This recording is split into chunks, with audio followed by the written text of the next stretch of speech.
ಸಿಂಪಲ್ಲಾಗಿ ಕಲ್ಯಾಣ ಕರ್ನಾಟಕ ಸೈಡು ಯಾವ ಸೈಡು ಈ ರೀತಿ ಎಗ್ ರೈಸ್ ಯಾವ ರೀತಿಯಾಗಿ ಮಾಡ್ತಾರಂತ ಇವತ್ತು ತಿಳಿಸ್ಕೊಡೋಣ. ಫಸ್ಟು ಬಾಣಲೆಗೆ ಎಣ್ಣೆ ಹಾಕೋಣ. ಎಣ್ಣೆ ಹಾಕಿದ ನಂತರ ಸ್ವಲ್ಪ ಕರಿಬೇವನ್ನು ಹಾಕೋಣ. ಕರಿಬೇವು ಹಾಕಿ ಜೀರಿಗೆ ಮತ್ತು ಸಾಸಿವೆ ಸ್ವಲ್ಪ ಹಾಕೋಣ. ಇವತ್ತು ನಾನು ಎಗ್ ರೈಸ್ಗೆ ಮಾಡೋಕ್ಕೆ ಇಂಥ ಇಂಗ್ರೀಡಿಯೆಂಟ್ಸನ್ನು ಬಳಸ್ತಾ ಇದ್ದೀನಿ. ಅದಕ್ಕೆ ಸ್ವಲ್ಪ ಮೆಣಸಿನ್ಕಾಯನ್ನು ಹಾಕ್ತಾಯಿದ್ದೀನಿ. ಮೆಣಸಿನಕಾಯಿ ನಿಧಾನವಾಗಿ, ತುಂಬ ಎಣ್ಣೆ ಕಾದಿರುತ್ತೆ, ನಿಧಾನವಾಗಿ ಹಾಕ್ರಿ. ಅದೇ ರೀತಿಯಾಗಿ ಬೆಳ್ಳುಳ್ಳಿಯನ್ನು ನಾನು ಜಜ್ಜಿಟ್ಕೊಂಡಿದ್ದೀನಿ, ಆ ಬೆಳ್ಳುಳ್ಳಿನ ಹಾಕ್ತಾಯಿದ್ದೀನಿ.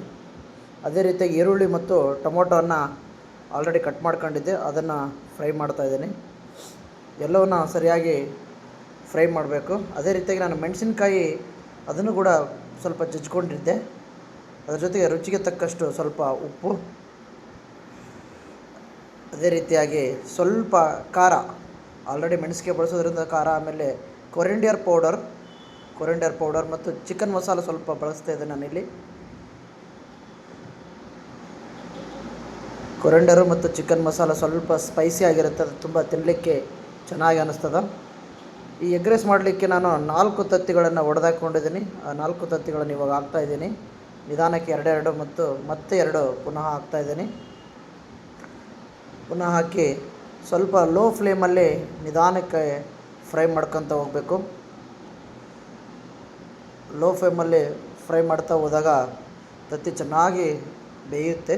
ಮೊಟ್ಟೆ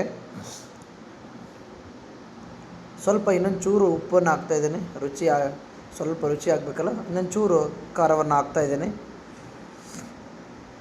ಈಗ ಆಲ್ರೆಡಿ ಅನ್ನ ರೆಡಿ ಮಾಡಿ ಇಟ್ಕೊಂಡಿದ್ದೆ, ಅನ್ನವನ್ನು ಪುಡಿ ಮಾಡಿ ಹಾಕ್ತಾಯಿದ್ದೀನಿ.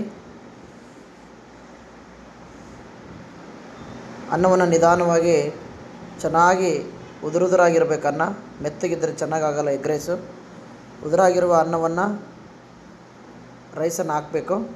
ಸೊ ಫೈನಲಿ ಕೊತ್ತಂಬರಿ ಸೊಪ್ಪನ್ನು ಹಾಕಿ ಲೈಟಾಗಿ ಸ್ವಲ್ಪ ತಿರುವಿದರೆ ಕಲ್ಯಾಣ ಕರ್ನಾಟಕದ ಎಗ್ ರೈಸ್ ಈಸ್ ರೆಡಿ.